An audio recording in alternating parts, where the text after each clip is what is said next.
što se dogodilo. Lipo čovjek ne zna šta da kaže, život mi se u ništa pritvori,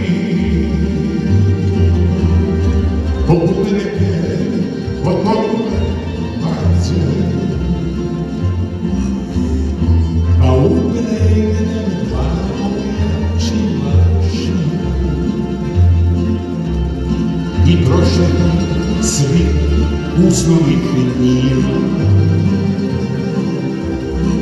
Dođe tako čak do ono što radi, jer Ada Kovač još uvijek potkiva. Ponestaju naši ljudi s njima običajni, ponestaju kuće stare s njima uzdisani. Neću suzu da ispuštam, rojiv taki nisam, a na vrijeme što je došlo,